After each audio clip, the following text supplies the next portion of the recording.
नमो तस्स भगवतो अरहतो सम्मा संबुद्धस्स। मैं अरहत सम्यक संबुद्ध को अपनी काया चित्त और वाणी से प्रणाम करता हूँ।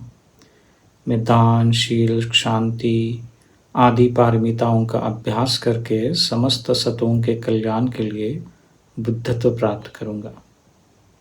10 दिशाओं में स्थित सभी बोधिसत्व, महासत्व एवं सभी बुद्धों को मैं अपनी काया, चित्त और वाणी से प्रणाम करता हूँ। तो आज का हमारा विषय है शांति पारमिता। इस पर हमने पहले वीडियो भी बनाया था, चाहो तो आप देख सकते हैं जाके। और ये कहें तो हम इसमें दूसरा जो भाग है इस पर आज हम बात करेंगे। जो शांति पारमिता जो बची हुई थी, कुछ ऐसे श्लोक बचे हुए थे जिस पर हमें बात करना रह गया था, तो उसको हम क्रमशः आगे बढ़ाएंगे। तो शांति पारमिता मैंने कहा था पिछली बार, माने सहनशीलता। आजकल की दुनिया में हम बहुत असहनशील हो गए हैं। कोई हमारे धर्म के नाम पर कुछ गाली गलौज करता है तो हमारा गुस्सा फूट पड़ता है। हम जब ऑफिस में होते, बॉस हमें 1-2 गालियां देता है तो हमारा गुस्सा फूट के पड़ता है। घर में कोई माँ बाप, दीदी दादी कुछ गालियां देती है, कुछ 1-2 शब्द बोलती है तो हमारा गुस्सा फूट पड़ता है। तो आजकल हम इतने असहनशील क्यों हो गए हैं? क्यों हम अपने दुखों को ठीक से समझ नहीं रहे हैं? क्या ऐसा होता है भीतर कि कोई हमें अपने बारे में कुछ कहे तो असहनशीलता हो जाती है, गुस्सा आ जाता है, क्रोध आ जाता है, उस व्यक्ति के प्रति ईर्ष्या भाव, क्रोध भाव और बदला लेने की भावना हो जाती है। ऐसा क्यों होता है? क्योंकि हमने अपने खुद को प्रशिक्षित किया ही नहीं है। और ये कोई बोलने की बात नहीं कि कोई आपको बोलता है तब आपकी असहनशीलता टूट जाती है, माने असहनशील हो जाते हो, वहाँ पर आपका रिएक्शन हो जाता है, गुस्सा हो जाते हो, कुर्सियाँ टेबल जो भी है आप अपने आप फोड़ देते हो, जो भी होता है। ऐसी घटनाएं देखी है हमने, होती है। लेकिन वहाँ तक ही सीमित नहीं रहता है। हम अपने बारे में भी, हम जो काम करना चाहते हैं, जहाँ हमारा ध्येय है, वहाँ तक हम पहुँचते नहीं हैं। तो एक व्यवहारिक तौर पर ये एक शांति है, क्या कहें उसे, सहनशीलता का अभ्यास है। लेकिन व्यवहारिकता में किया हुआ सहनशीलता और आध्यात्मिकता में सहनशीलता में जमीन आसमान का अंतर है। ये पारमिता ही ऐसी है कि जो आपको बुद्धत्व प्राप्त कराएगी। ये बुद्धत्व ही है कि जो आपको समस्त क्लेशों से मुक्त करेगी। ये पारमिताएं हैं। तो उसमें से 6 पारमिताएं हैं: दान, शील, शांति, वीर्य, ध्यान, प्रज्ञा। आगे जाकर उसमें 4 ऐड हो जाती है तो 10 हो जाती है। फिर आगे जाकर उप पारमिताएं 20-30 ऐसी हो जाती है। बट विशेषता प्रमुख पारमिताएं जो हैं वो 6 पारमिताएं हैं, और उसके बाद आगे उसके 10 पारमिता हो जाती है। तो शांति पारमिता, बुद्धत्व प्राप्ति के लिए शांति पारमिता का होना अति आवश्यक है। उस पर हम बात कर रहे थे। और आचार्य शांतिदेव, उन्होंने बोधिचर्या अवतार जो ग्रंथ लिखा है उसके बारे में आज हम बात करने वाले हैं। उसमें शांति पारमिता जो है वो उसमें बताया गया है। तो हम पहले 1-2 श्लोक है जो संस्कृत में पढ़ेंगे, उसके बाद हम उसका भाषांतर भी करेंगे। मैत्रेयाशयश्च यत्पुत्ता जवा सत्व महात्म्ये मेव ततं बुद्धं प्रसादादं यत्पुण्यं बुद्धा महात्म्येव ततं। अर्थात इसके अतिरिक्त बुद्ध तथा प्राणी दोनों की अपनी कुछ विशेष महिमा भी होती है। जैसे असंख्य प्राणियों के प्रति करुणा तथा मैत्री भावना रखने की भावना से पुण्य मिलना सतों की महिमा है और श्रद्धा रखने से पुण्य होना बुद्धों की महिमा है। तो हमें श्रद्धा, करुणा होनी चाहिए, तभी तो हमें पुण्य मिलेगा। अतः बुद्ध गुणों की प्राप्ति के संबंध में योगदान देने में दोनों में समानता है, परंतु अनंत समुद्र जैसे गुणसागर बुद्धों की तुलना असंभव है। बुद्धों की तुलना कैसे कर सकते हैं हम? किसी देवी देवता इष्ट देवता से बिल्कुल तुलना नहीं कर सकते। बुद्ध बुद्ध है। बुद्ध केवल सिद्धार्थ गौतम की बुद्ध की बात नहीं चल रही यहाँ पर। कोई भी व्यक्ति बुद्ध बन सकता है, तथागत गर्भ है। हर एक व्यक्ति में, हर एक चेतन प्राणी में तथागत गर्भ है। वह व्यक्ति अवश्य बुद्धत्व प्राप्त कर सकता है यदि वो ठीक तरीके से इस रास्ते पर चला तो बुद्धत्व प्राप्ति के लिए जो भी सहायक हैं, दानशील आदि पारमिता, उनका अभ्यास करना चाहिए। और बुद्धों की तुलना किसी भी व्यक्ति, घटना, किसी भी जो भी 7 समंदर है उनसे भी तुलना नहीं हो सकती है, इतने बुद्धों के गुण हैं। फिर भी उस सर्वोत्तम गुण निधि के बुद्धों के गुणों का एक सूक्ष्म अंश भी यदि किसी में है तो उसकी पूजा के लिए संपूर्ण त्रिलोकी वस्तु का उपहार भी अपर्याप्त है। और प्राणियों में बुद्ध गुण उत्पत्ति के सर्वश्रेष्ठ विद्यमान है, इसलिए अनुमान लगा है कि सतों की पूजा करना उचित है। क्यों पूजा की जाती है सतों की? महायान के मार्ग पर हमें बोधिचित्त क्यों अर्पण करना चाहिए? महायान के मार्ग पर हमें क्यों बोधिचित्त का अभ्यास करना चाहिए? हम चाहे कितने भी तालियां बजाएं, हम चाहे कितना भी ढिंढोरा पीटे, लेकिन जब तक बोधिचित्त व्यक्ति में निर्माण नहीं होता है तब तक वो बुद्ध तो प्राप्त कर ही नहीं सकता। लोग कहते 10 पारमिता पूरी हो जाएगी तो बुद्ध होगा। 10 पारमिता कैसी बुद्ध पर आप करेंगे प्राप्त?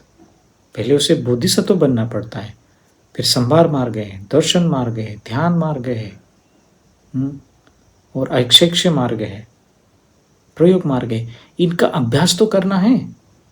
इनका अभ्यास किए बिना कैसे बोधिचित्त का अभ्यास होगा? कैसे आप बोधिसत्व बन सकते हो? तो ऐसा होता है। तो क्या है, मैं जो भी शांति का अभ्यास करूं, मेडिटेशन करूं, तो वो सत्वों के लिए ही करूं, सतों के कल्याण के लिए ही करूं। बोधिसत्व सोता है तो सतों के कल्याण के लिए, उठता है तो सतों के कल्याण, सांस भी लेता है तो सतों के कल्याण के लिए। वो हमेशा सोचता है कि मैं ज़्यादा से ज़्यादा सभी प्राणियों के लिए कैसे उपयोग में आऊँ, तन से, धन से, मन से। इसका एक विशेष उदाहरण है परम पावन दलाई लामा जी। हम देखते हैं उन्हें जितना हो सके उतना वो मदद करते हैं, आर्थिक रूप से है, सतों के कल्याण के लिए कितना तत्पर रहते हैं। उनका वीर्य कितना है, वीर्य माने उत्साह कितना है उनका। उनकी उम्र इतनी हो गई है, मैं स्वयं व्यक्तिगत रूप से उनसे मिला हूँ, और हर साल की तरह वो हमेशा बुद्ध गया में प्रवचन देते, देशना देते। 10-15 दिन की देशना होती है। उन्होंने कभी नहीं कहा कि मेरी आज तबीयत खराब है, मैं आज देशना नहीं दे सकता, देखो मेरे पैर में चलने में ठीक ठाक नहीं हूँ, मेरे पैर में, पैरों में, जोड़ों में बहुत दर्द हो रहा है, मैं ज़्यादा देर तक नहीं बैठ सकता। आते हैं, बोधिसत्व है, देशना देने के लिए आते हैं। किस लिए? उनको पता है कि मेरे लिए इतने लोग प्रतीक्षा कर रहे हैं, अतः मेरा कर्तव्य बनता है कि मैं लोगों को देशना दे दूं, उनको एक उचित मार्ग फल में प्रतिष्ठित करूं, बोधिचित्त की देशना दे दूं, महाकरुणा की देशना दे दूं, ताकि लोग इसे समझे। नहीं तो आराम से रह सकते हैं, उन्हें क्या कमी है। लेकिन नहीं, बोधिसत्व का गुण होता है, वो हमेशा के लिए सतों के लिए ही तत्पर रहते हैं। उन्हें कोई भी, किसी भी प्रकार के कोई जकड़न नहीं रहती है। तो सतों की पूजा करना, क्यों सतों की पूजा करनी है? क्योंकि हर एक सत्व में बुद्ध अंश है, जिसे तथागत गर्भ कहा गया। तिब्बतन में उसे संगी की रीक कहा गया। नमखिन गिनुबा, सर्वज्ञता की जो प्रबल शक्ति है वो हर एक व्यक्ति में है। संज्ञा गिनुबा सिमचन थमचे किसे तो संज्ञा गिनुबा या मेना नमखिन गिनुबा रो नमखिन थोबिनुबा। इस प्रकार से तिब्बतन में उसका वर्णन किया है। तो इसलिए सतों की पूजा करनी है। सतो माने कौन? चेतन प्राणी। तो हर एक बोधिसत्व जो होता है वो उसमें यही फर्क होता है कि वो हमेशा सतों के लिए के बारे में ही सोचता है, क्योंकि सतों के बारे में नहीं सोचेगा तो उसका बोधिचित्त उत्पन्न नहीं होगा, और बोधिचित्त उत्पन्न नहीं होगा तो बुद्ध कैसे बन सकता है? तो अरहतों तक ही रहेगा। तो अरहत बहुत छोटी होती है उसके लिए, अरहत बहुत छोटी अवस्था है बोधिसत्वों के लिए, क्योंकि वो बड़ा सोचता है, बुद्धत्व के बारे में सोचता है, सतों के कल्याण के लिए बुद्धत्व प्राप्त करना सोचता है। बुद्धत्व उसके लिए साधन है, साध्य नहीं है। साध्य है कि बुद्धत्व प्राप्ति के पश्चात भी मैं सतों को बुद्ध धम्म की देशना देता रहूं, उनको मार्गदर्शन करता रहूं, और जितने भी सत्व इतने अविद्या में भरे पड़े हुए हैं मैं उनको इस अविद्या से मार्गदर्शन करके उनको बाहर निकालूं। बुद्ध हमेशा मार्गदर्शन करते हैं, मुक्ति नहीं देते हैं। बुद्ध मुक्तिदाता नहीं है, मार्गदाता है। तो सत्वों को इतना महत्वपूर्ण समझने के और भी कारण हैं। सत्व क्यों है, माने चेतन प्राणी इतने हमारे लिए इंपॉर्टेंट क्यों है? इसलिए कि बुद्धों तथा बोधिसत्वों के दृष्टि में प्राणी हित से बढ़कर कोई कार्य नहीं। इसलिए बुद्धों एवं बोधिसत्वों के प्रति कृतज्ञता का ऋण चुकाने का सर्वश्रेष्ठ साधन प्राणियों का उपकार है, बोधिसत्व है। हम भी सोचे, एक बोधिसत्व जो होता है वो सभी सत्वों के कल्याण के बारे में सोचता है, और हमारे घर में किसी की अनबन हो जाती है तो 2-3 दिन उससे बात नहीं करते। ये बचपना है हमारा। थोड़ा सा बाहर आइए, थोड़ा मैच्योर हो जाइए। किसी ने बोल दिया शादी में गए हैं, जमाई आया हुआ है, उसको मान पान नहीं दिया है, वो रूठ के बैठा है। कितनी मूर्खता है। रक्षाबंधन में क्या है, बहन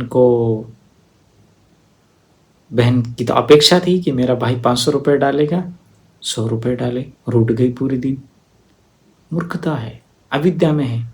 किस उलझनों में हम फंसे हुए हैं। बात सत्य है, लेकिन कटु तो लगेगी, लेकिन सत्य है।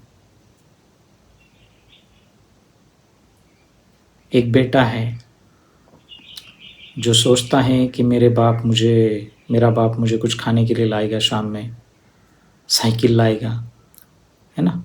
बेचारा बाप जाता है, काम करता है फैक्ट्री में, कहीं ऑफिस में, शाम में आता है थका मंदा, बेटा रूठ जाता है, मुझे अच्छे मार्क्स लाए, मैंने लाए, आपने तो कुछ लाया नहीं।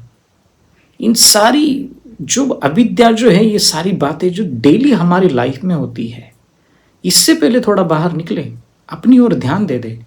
किस लिए हम रूठ रहे और क्यों, क्या जरूरत है किसके लिए रूठने की? अपनी ओर काम करिए, अपनी ओर थोड़ा सा ध्यान दीजिए कि मैं अपना जीवन शांति से कैसे रह सकता हूं।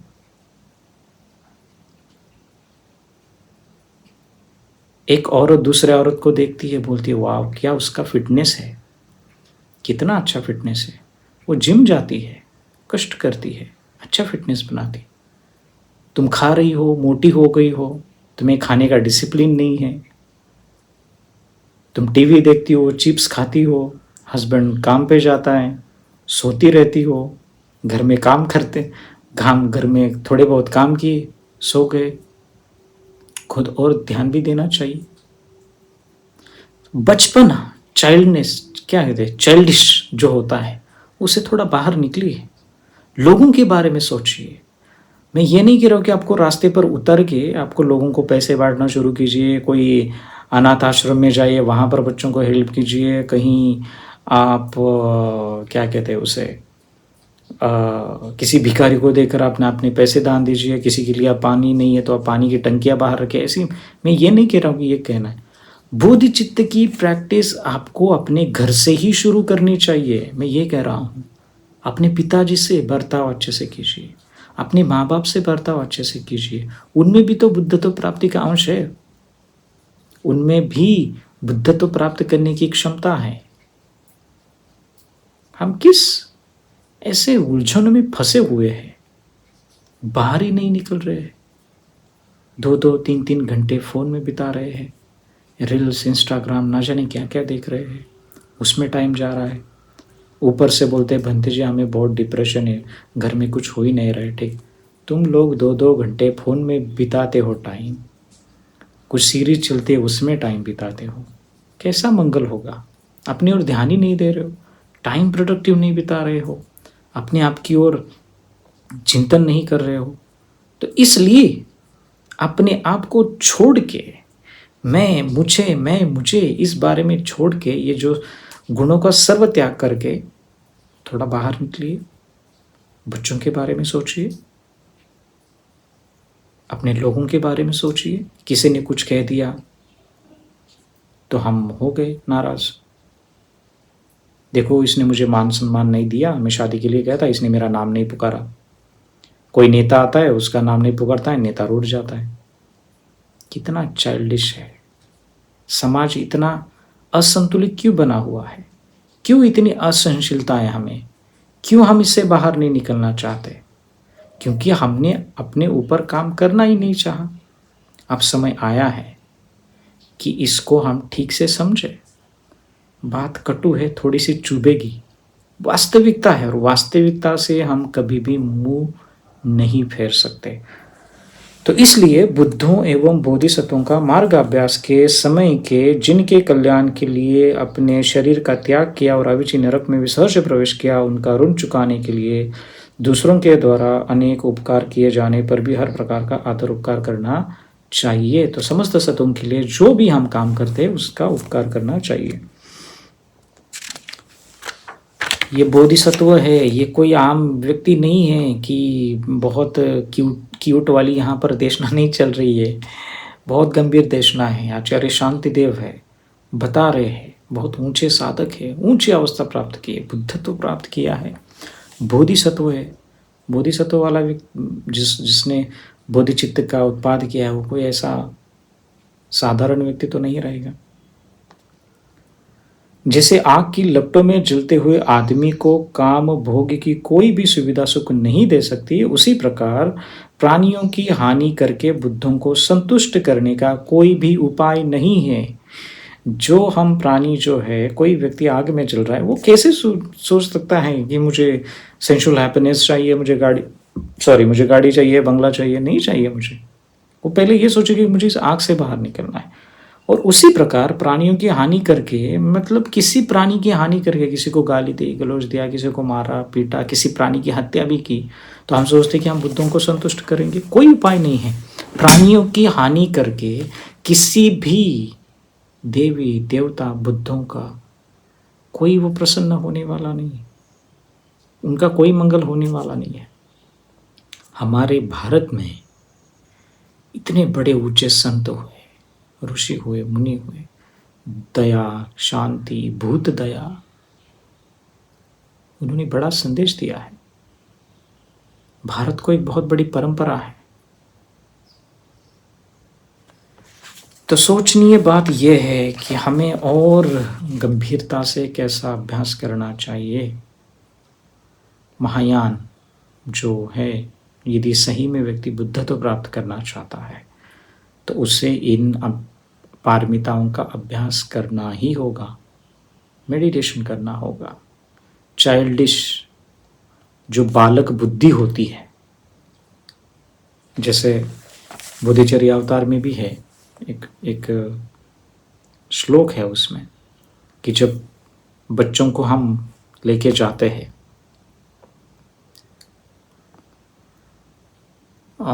समंदर के किनारे घूमने के लिए, तो बच्चे क्या करते हैं, उस बालू का किला बनाते हैं, घर बनाते हैं, और बनाते बनाते बच्चों को उस बालू के किलों के प्रति थोड़ी आसक्ति हो ही जाती है। कोई घर बनाता है, आपको, मुझे, सबको बचपन में हमने किया है। किसी असावधानी के वश वो टूट जाता है। बच्चे कितने फूट फूट के रोते हैं कि देखो मैंने बनाया था, ये बनाया था, कितना अच्छा बनाया था, मुझे पेरेंट्स को दिखाना था, फोटो निकालना था, इंस्टाग्राम पर डालना था, रील्स बनानी थी, टूट गया। बच्चे फुट फुट कर रोते हैं। बच्चे हैं, समझ में नहीं है। वैसे ही हम उन बच्चों की तरह ही फुट फुट कर रोते हैं। हम अपने ही सपने संजोते हैं, सपने पूरे नहीं होते हैं तो टूटता है। तो उसको बालक बुद्धि तो कहा गया। इतनी उम्र हमारी बड़ी होने के बाद, 20-21 साल होने के बाद भी हम समाज को ठीक से नहीं समझ रहे हैं। कुशल और अकुशल इन दोनों को ठीक से नहीं समझ रहे हैं। दूसरों की हानि कर तो रहे हैं, ये भी उसको समझ में आ रहा है। अविद्या के कारण मुझे समझ में नहीं आ रहा है कि क्या कर रहा है, कितनी मूर्खता कर रहा है और अपना ही जीवन दुखी कर रहा है। वो इससे बाहर निकले। बुद्धत्व प्राप्त करना कोई क्यूटनेस वाला मार्ग नहीं है कि जब जहाँ पर आपने आए, मेडिटेशन किया, आंख बंद कर दी, आपको अरहत्व प्राप्त हो गया, बुद्धत्व प्राप्त किया, ऐसा नहीं है। कष्ट है, यहाँ पर विवेकता है, प्रज्ञा है, यहाँ पर मिच्योरिटी है। बाल बुद्धि वाले लोगों के लिए बुद्ध धर्म नहीं है। किसी ने आपको कुछ कहा, नहीं नहीं आप ना हिंदू हो तो केवल हिंदू ही रहे और वहां ही रहे। लेकिन कोई व्यक्ति, ऐसे बहुत सारे मेरे मित्र हैं कि जो अच्छे हैं, जो हिंदू फैमिली से है, जो बुद्ध के बारे में पढ़ना चाहते हैं। इसका मतलब ये नहीं कि वो बुद्धिस्ट हो गए हैं। बुद्ध के बारे में शिक्षा प्राप्त करना चाहते हैं, सीखना चाहते हैं, मेडिटेशन करना चाहते हैं। इसका मतलब ये नहीं है कि वो बुद्धिस्ट बन गए। हम अपने ही धर्म में रहें। अपने धर्म में जो अच्छे मॉरल वैल्यूज हैं, नैतिकता है, उसका अच्छे से अभ्यास करना है। लेकिन साथ ही साथ सहिष्णुता तो रहे, मेडिटेशन तो करें। और जो बौद्ध है तो उनका कहना ही क्या, उन्होंने तो मेडिटेशन करना ही चाहिए। सभी धर्मों के प्रति आदर रखना ही चाहिए। सभी धर्मों के प्रति आदर रखें। इसमें भला किसका है? मानो हमने धर्मों के प्रति आदर्श नहीं रखा, इसमें किसका अभला होगा, अकुशल होगा, अमंगल होगा? हमारा ही होगा। हम मेरा धर्म सर्वश्रेष्ठ है, मेरा ही धर्म सबसे तगड़ा है। कितनी बड़ी अविद्या होती है। ब्रह्मा में भी अविद्या होती है। आने वाले सूत्र में हम उस पर बात करेंगे। ब्रह्मजाल सूत्र है उसका नाम, कि ब्रह्मा कैसे सोचता है, कितनी अविद्या होती है उसमें। मैं बौद्ध धर्म में जो ब्रह्मा है उसकी बात कर रहा हूँ, और बुद्ध ने उसकी अविद्या कैसे दूर की उसके बारे में भी हम बात करेंगे। लेकिन आज के लिए इतना तो समझे कि मुझे दान, शांति पारमिता का अभ्यास करने के लिए मुझे चाहिए कि कष्ट सहना तो पड़ेगा। बुद्ध तो प्राप्ति का मार्ग है। समाज में निंदा,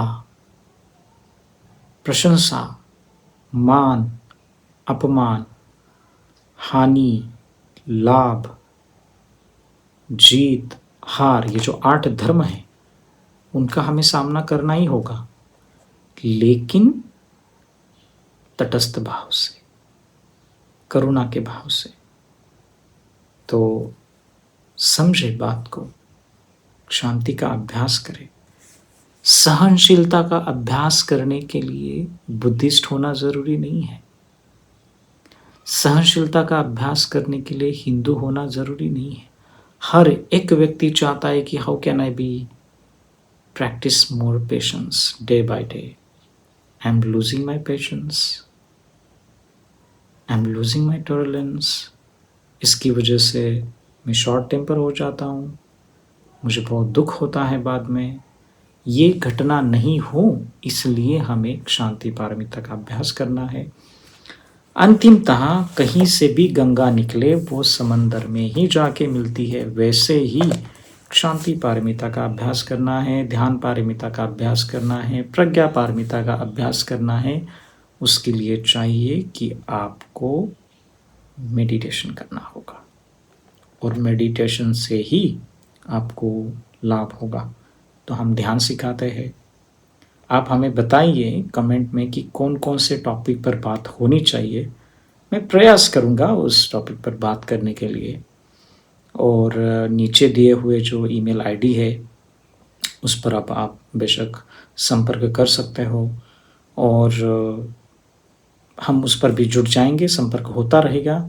लेकिन और कुछ महायान के बारे में आपको कुछ जानना है या फिर बौद्ध धर्म के बारे में और कुछ शंकाएं हैं, तो आप आपके कमेंट में आप कुछ टॉपिक मुझे आप सजेस्ट कर सकते हो। तो जैसे जैसे समय मिलने पर हम उस पर भी बात करेंगे। तब तक आप अपना अच्छे से ख्याल रखिए, मस्त रहिए लाइफ में। जो भी धर्म है, हम आस्तिक है नास्तिक है, कोई किसी को क्रिटिसाइज करने की ज़रूरत नहीं। जहाँ भी है वहाँ स्थिर रहे, कोई आवश्यकता नहीं है एक दूसरे के ऊपर लांछन लगाने की, कौन श्रेष्ठ, मैं श्रेष्ठ, तुम श्रेष्ठ। बनते अभी मैं सिखा रहा हूँ, 5 मिनट मेरी डेथ हो गई, हो गया, मेरा यूट्यूब भी चला गया, मैं भी चला गया, सब खत्म। तो क्यों हम एक दूसरे पर इतना ये कर रहे हो? उदाहरण से समझे, एक बहुत अच्छा उदाहरण देते हैं आचार्य शांतिदेव। आपको 2 दिन पहले कोई चिकित्सक आता है और आपको ये बताता है कि 2 दिन में आपकी डेथ होने वाली है, तो क्या आप उस समय भी क्रोध करेंगे किसी पर? नहीं कर सकते। क्या आप किसी पर ईर्ष्या कर सकते? नहीं कर सकते। आप वो जो 2 दिन बचे हुए हैं, वो 2 दिन का बहुत लाभ उसको आप लेंगे। आपके फ्रेंड्स को मिलेंगे, फैमिली को मिलेंगे, उनको हक करेंगे, अपनी कुछ बातें शेयर करेंगे, मेडिटेशन करेंगे। कितना समय है, किसके लिए हम, क्या इसलिए, किस लिए हम किसके ऊपर हम क्रोध करें? आज न कल हम जाने ही वाले हैं, मृत्यु कभी भी हमें बुला सकती है। सजग रहे, मृत्यु की परिभाषा आने वाले समय पर हम बात करेंगे। लेकिन आज के लिए हम इतना ही कि आप स्वस्थ रहिए, मस्त रहिए, लाइफ को रिलैक्स एंजॉय कीजिए, तटस्थता के साथ, प्रज्ञा के साथ और समता के साथ। नमो बुद्धाय।